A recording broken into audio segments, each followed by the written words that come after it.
तो हेलो दोस्तों, स्वागत है आप सभी का हमारे पोल्ट्री मोटिवेशनल में। आज हम आए हैं एक पोल्ट्री फार्म पे और आज हम एक अपने किसान साथियों को बहुत ही यूनिक चीज़ बताने वाले हैं जो काफ़ी हमारे किसान साथी अक्सर शुरुआती तौर पे और जब चिक्स धीरे धीरे जब उसका बॉडी वेट बढ़ता है या उसका जब डेट बढ़ता है तो लोग जगह बढ़ाते हैं। और जगह कई किसान साथी हमारे क्या करते हैं कि जगह जो बढ़ाने का तरीका होता है वो 20 फीट 30 फीट एक ही बार में बढ़ा देते हैं या 40 फीट एक ही बार में बढ़ा देते हैं कि ताकि उनको बार बार जगह ना बढ़ाना पड़े। बहुत सारे किसान साथी हमारे ऐसी गलतियां समय समय पे करते रहते हैं जब भी चिक्स अपने फार्म में प्लेसमेंट करते हैं। तो हम उनके क्या साइड इफेक्ट होने वाले हैं हम है। और इन्होंने एक बार पिछली शिफ्ट में जब डाला था तो ऐसी गलतियां कर दिए थे। हालांकि अब की बार जो उनको हमने बताया था कि आपको ऐसे ही आपको ये तरीका अपनाना है जिससे आपको किसी प्रकार की दिक्कतों का सामना नहीं होगा। बहुत सारे किसान साथी जब स्पेस देते हैं, बहुत ज़्यादा अत्यधिक एक ही बार में स्पेस दे देते हैं तो उनके फार्म में सीआरडी का प्रॉब्लम आ जाता है, इकोलाई का प्रॉब्लम आ जाता है, अन्य प्रकार की दिक्कतें हो जाती है जिसकी वजह से जब स्पेस हम बढ़ाते हैं तो उसमें टेम्परेचर का अभाव बहुत तेज़ी से बढ़ जाता है और उनमें तमाम प्रकार की समस्याएं होने वाली हो जाती हैं। दोस्तों, हम सबसे पहले अमित जी से हम बात करते हैं कि इन्होंने जो आपकी शिफ्ट में जो बच्चा डाला है उसका जगह कैसे इन्होंने बढ़ाया है और कैसे इन्होंने सीआरडी से छुटकारा पाया है। तो सबसे पहले अमित जी आपका बहुत बहुत स्वागत है। भी आप हमारे किसान साथियों को आप बताइए अपनी जगह आपकी शिफ्ट में कैसे बढ़ाया है और क्या आपको बेनिफिट मिला है। सर, जैसे कि पिछली बार जब मैंने बच्चा डाला था तो जगह, क्योंकि मेरा 2 फार्म है तो दोनों फार्म में हम 20 दिन बाद शिफ्ट कर देते हैं आधा बच्चा। पिछली बार जो हमने बच्चा डाला था तो हमने 22वें दिन बच्चे को हमने शिफ्ट किया दूसरे फार्म में। जो इसका आधा स्पेस बचा वो हमने पूरे फार्म में ही बच्चे को एक ही बार में ट्रांसफर कर दिया था। इसकी स्पेस हमने पूरा बढ़ा दिया और दूसरे फार्म में जो हम बच्चा ले गए उसका भी हमने पूरा स्पेस मतलब फुल स्पेस दे दिया, पूरा क्योंकि ये 100 फुट का फार्म है, वो 120 फुट का फार्म है। तो 60 फुट का जो हमने बच्चा उठाया वो हमने टोटल 120 फुट में यहाँ कर दिया और इसमें जो 50 फुट बच्चा पड़ा था उसको हमने एक ही बार में 100 फुट में हमने कर दिया पूरे फार्म में से। उससे सर क्या हुआ, हमारे फार्म का टेम्परेचर अचानक से डाउन हुआ और डाउन होने के बाद में बच्चे जो रात में इकट्ठा होने लगे, उनको ठंड लगने लगी और इससे डायरिया की जैसी शिकायत आने लगी। बच्चों को ठंड लगी और हल्की डायरिया की शिकायत आ गई। डायरिया की शिकायत है, उसके बाद सीआरडी भी आ गई। सीआरडी भी आ गई थी और भयंकर सीआरडी आई थी। उसके साथ साथ फीड भी कम खाना, फीड भी कम कर दिए, पानी भी कम कर दिए। मतलब बच्चों मतलब वो सिकुड़ गए, आप भी कह सकते हैं बच्चे जो है सिकुड़ गए। जैसे डायरिया के बाद दिक्कत होती है, जैसे इकोलाई जब हुआ तो फीड छोड़ दिया जी, तो उसमें वाटर इनटेक भी कम हुआ, ठंडी वाटर इनटेक, फीड इनटेक, काफी चीजों की दिक्कत हुई थी सर। और इस बार हमने जो पिछली बार गलती इसको हमने सुधारा है। इस बार भी हमने बच्चा 22वें दिन, उसमें आपका जो पिछली बार में जो दिक्कतें आई थी, जैसे आपने जगह स्पेस बहुत ज्यादा दे दिया था जी, जगह जब दे दिया था आपने इस फार्म से उठाकर उस फार्म में पूरा स्पेस दे दिए थे। उसके बाद जो आपने आधा इसमें जो बर्ड आधा ले गए थे आपने उसमें शिफ्ट किया था, तो जो बर्ड इसमें आधा था उसको भी आपने पूरा फुल कर दिया था जी जी। उसके बाद जब आपने फुल कर दिया तो आपने टेम्परेचर का कोई संसाधन इसमें लगाया था? नहीं, हमने कुछ नहीं लगाया था। तो उसके बाद जब आपका सेकेंड दिन हुआ तो उसमें आपको सीआरडी जैसी सीआरडी की भी शिकायत आई थी, साउंड आना शुरू, साउंड सर स्टार्टिंग थी और उसके साथ में साउंड के साथ में दिक्कत क्या थी कि बच्चों ने फीड छोड़ दिया था। फीड और वाटर दोनों छोड़ दिया था। वाटर दोनों छोड़ दिया था। उससे क्या हुआ था, इकोलाई भी धीरे धीरे, इकोलाई की सर पानी नहीं पिए इकोलाई आएगी, इकोलाई और सीआरडी बन गया, सीआरडी बन गया और बीट भी। तो जैसे सर काफी चीजें आएगा तो डायरिया का सिम्टम जरूर से जरूर आएगा, क्योंकि व्हाइट बीट करेगा तो ऑटोमेटिक उसमें बर्ड में हमारी इकोलाई आ गया है। तो हम क्या करते हैं उसमें समझ नहीं पाते हैं। उसमें आपका रिजल्ट भी बना था, लेकिन जो जिस कंडीशन में रिजल्ट होना चाहिए वो अच्छा नहीं था। तो स्टैंडर्ड तक आपकी बुक थी नहीं सर, जो हमने स्ट्रगल किया था हमें उस हिसाब से रिस्पांस नहीं मिला था, क्योंकि एक रीजन था सिर्फ जगह की वजह जी। आप जैसे बहुत सारे काम किए, आपने समय दाने पानी का बर्तन सब कुछ किया, गुड़ाई भी अच्छे से, भूसी रैकिंग भी अच्छा किया आपने, जो फीड का लगाने का रेशियो होता है, तरीका होता है, आपने उस चीज को सब अच्छी तरीके से फॉलो किया। लेकिन आप इसी चीज में फेल हो गए, कंफ्यूजन में जो दे दिया था स्पेस, जो आप ले जाके दूसरे हमने एक ही बार में फुल स्पेस कर दिया। उसके बाद उसमें टेम्परेचर कोई संसाधन नहीं दिए।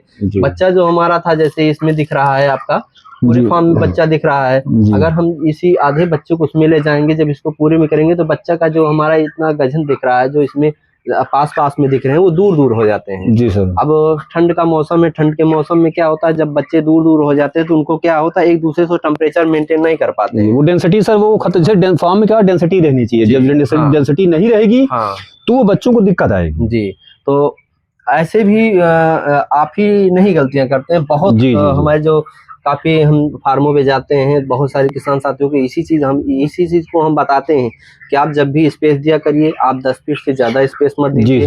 अगर आप इसमें से फार्म शिफ्ट कर रहे हैं दूसरे फार्म में, तो जितना एरिया इसमें दिए हैं उसे बच्चे के हिसाब से उसमें भी एरिया दूसरे फार्म में भी दीजिए। और उसमें जब जिस दिन बच्चे को आप विंटर के टाइम पे आप जब प्लेस ट्रांसफर कर रहे हैं, तो उसमें एक बुखारी का व्यवस्था करिए जिसमें टेम्परेचर संसाधन बन सके, उसमें बच्चे का जो क्लाइमेट है वो एक समान रहे, टेम्परेचर बना रहेगा। जब दूर हो जाता है बच्चे क्या होता है, नई भूसी जो होती है ठंडी होती है सर, ठंडी होती है। जब नई भूसी में जाता है बच्चे को क्या होता है, बहुत ज्यादा अत्यधिक रूप से ठंड महसूस होता है।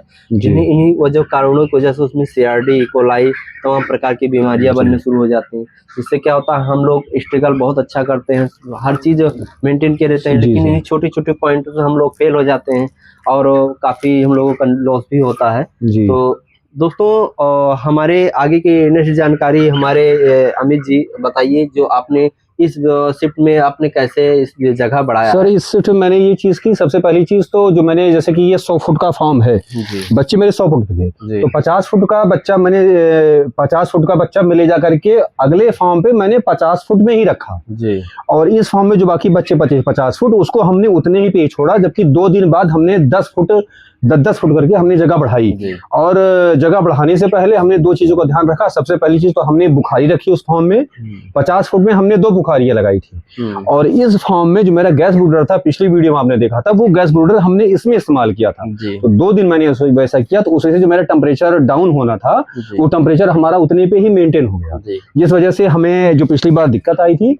इस बार हमें ऐसी कोई दिक्कत नहीं आई फार्म। तो अब की बार आपका, जैसे मैंने बताया था कि आप 10 फीट जगह आप रेगुलरिटी कीजिए, आपने वैसे फॉलो किया, उसके बाद जो आपका फीड इंटेक है, वाटर इंटेक है, इसमें किसी प्रकार की दिक्कतें आई? नहीं सर, कोई दिक्कत नहीं आई। फीड इंटेक भी बढ़िया ले रहे हैं पहले से, और वाटर इंटेक भी काफी बढ़िया हो गया, और बीड में भी कोई प्रॉब्लम नहीं है, भूसी भी सही है। मतलब पिछली बार जो दिक्कत प्रॉब्लम हुई थी वो थोड़ा लापरवाही हम कहेंगे उसको, जानते हुए भी हमने भी, मैं जानता था लेकिन थोड़ा सा लापरवाही ही कहेंगे उसको, क्योंकि कभी कभी क्या होता है जी, समझ में नहीं आता लोग को क्या जगह कब बढ़ाना चाहिए और कब हमें जगह नहीं। थोड़ा हड़बड़ी में हुआ था पिछली बार, वो चीज इस बार नहीं हुई है। आपके साथ ऐसा नहीं होता, बहुत सारे किसान साथियों के साथ ऐसा होता है कि वो क्या करते हैं कि हमें 10 फीट जगह बढ़ाने के बाद 20 फीट बढ़ा देते हैं, कभी कभी एक ही बार में पूरा सोचते हैं कि बढ़ा देंगे। क्या होता है, इन सब में बहुत प्रकार की दिक्कतें होती हैं। आपकी बार में जैसे आपने पिछली बार आपको थोड़ा सा आपको दिक्कतें हुई, काफी प्रकार की, आपने उससे भी सीख,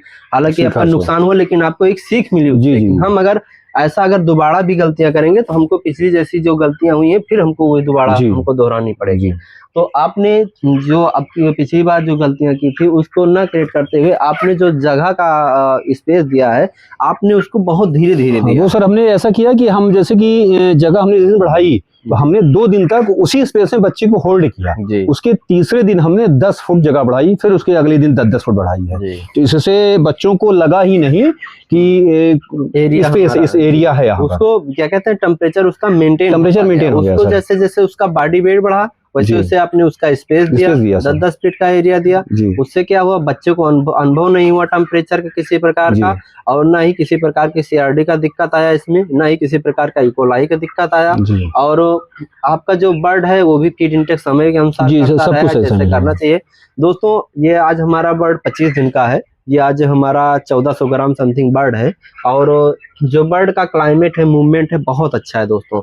फीड भी अच्छा, स्टैंडर्ड प्लस दोस्तों फीड इंटेक कर रहा है। जो कभी फार्मों में हम लोग जाते हैं, विजिट करते हैं, तो वहाँ पे क्या होता है, हमारे किसान साथी स्टैंडर्ड तक फीड नहीं खिला पाते हैं, क्योंकि वो लोग क्या ऐसी गलतियां कर देते हैं, क्योंकि वो जगह जो बढ़ाते हैं उन लोगों का जगह बढ़ाने का तरीका भी गलत होता है, और वो लोग समझ नहीं पाते हैं, और तमाम प्रकार के संसाधन भी उपयोग किए रहते हैं, लेकिन इन्हीं सब चीज़ों से वो लोग चूक जाते हैं कि हम गलतियां कहाँ पर की थे। और अगर जिन किसान साथियों को ये भी बताया जाता है कि आप ऐसा ना करिए। लेकिन वो लोग तब भी नहीं मानते हैं। ना मानने इन सब के बावजूद भी वो लोग ऐसी समस्याएं क्रिएट कर देते हैं और उनको समय अनुसार हर बैच में उनको स्टैंडर्ड बॉडी वेट नहीं मिल पाता है, स्टैंडर्ड ग्रोथ नहीं मिल पाता है, जिससे उनके फार्म में हर बार CRD आ जाती है और तमाम प्रकार की दिक्कतें होती रहती हैं। तो दोस्तों इन्हीं सब कारणों की वजह से हम लोगों के फार्म में समस्याएं आती रहती हैं। हमें हर पोल्ट्री फार्म में छोटी छोटी चीज़ का बहुत ध्यान रखना है और हमेशा एक्टिव रहना है। जैसे हमारे अमित जी आपकी विषय में आपकी बार ना ही एक बार फार्म छोड़े, ना ही एक बार किसी प्रकार के काम करने में कोई इसमें कमियां छोड़े। और बाकी हम किसान जाते हैं फार्मों पे, तो हमारे बहुत सारे किसान साथी क्या करते हैं, वो पोल्ट्री फार्म को अपने ताला लगाकर भूसी गुड़ाई के दाने लगा दिए, पानी का बर्तन धुल दिए, उसके बाद पर्दे को चढ़ा दिए, उसके बाद फार्म में ताला मारे चल दिए और अपने घर की ओर या अपने चौराहे की ओर वहां गए, अपना जो वार्तालाप है अपने साथियों के साथ वो किए। उसके बाद 2-3 घंटा बाद 4 घंटा बाद आ रहे हैं तो उनको पता लग रहा है कि हमारे फार्म में जो ड्रिंकर का जो पाइप है वो खुल गया, पानी फार्म में चला जा रहा है, फीडर में फीड खत्म हो गया, या समय पे लाइट नहीं है, लाइट चली गई तो क्या होता है टंकियां नहीं भर पाते हैं, तो उनमें क्या होता है 4 घंटे 5 घंटे पानी का स्पेस भी हो जाता है। इन्हीं सब कारणों की वजह से उनके फार्मों में दिक्कत हो जाती है। लेकिन वो लोग इन चीज़ों को नहीं समझ पाते हैं कि हमें फार्म में, और वो बेहतर पैसा चक्कर में रहते हैं, आपकी सिर्फ मेरा उठे तो मेरा बहुत अत्यधिक मुनाफा हो, बहुत ज़्यादा हम पैसा पाएं हर शिफ्ट से ज़्यादा। लेकिन जब हम एक्टिव नहीं रहेंगे तो हमें उतना अच्छा से पैसा नहीं मिल पाएगा। ये छोटी छोटी चीज़ें हैं दोस्तों। और आज हम आपको जगह से स्पेस से लेकर आपको जानकारियाँ दिए हैं। ऐसी नई नई वीडियो आप लोगों के लिए हम लाते रहेंगे दोस्तों। जैसे हमारे अमित जी ने पिछली बार जो नुकसान खाया था, जो घाटा खाया था, जो कमियां हो गई थी, नहीं समझ पाए थे, अब की बार उन कमियों को उन्होंने दूर करते हुए ऐसी प्रक्रियाओं को दोहराया जिससे इनके फार्म में किसी प्रकार का दिक्कतें नहीं है, न किसी प्रकार की कोई समस्याएं नहीं है। और ये हमारे एक्टिव फार्मर हैं। जो हम बहुत जगह जाते हैं उतनी एक्टिविटी नहीं रहती है, किसी के पास लेबर है, किसी के पास लेबर नहीं है, इनके पास लेबर भी हैं, लेकिन लेबर से काम कैसे कराया जाता है इनको पूर्णतः रूप से पता है, क्योंकि जब उसको पैसा दे रहे हैं तो उससे काम कराने का भी इनका अधिकार है। और उनको काम कराने के बाद जब उनका काम खत्म हो गया तो उनको आराम भी देते हैं, रेस्ट भी देते हैं, जो उनका अन्य काम होता है वो अपना जाके करते हैं। लेकिन फार्म में निगरानियां ये स्वयं करते हैं दोस्तों। और स्वयं करने का फायदा ये होता है कि अपने फार्म का जो टेम्परेचर है, जो मूवमेंट है, जो एक्टिविटी है, ये सब में ध्यान में देना होता है। ये सब हमारी निगरानी में रहता है तो हमारे फार्म में किसी प्रकार की दिक्कतें नहीं आती हैं। तो साथियों ऐसे ही नई नई वीडियो के साथ हम आएंगे और मिलते हैं नेक्स्ट वीडियो में। थैंक यू, धन्यवाद।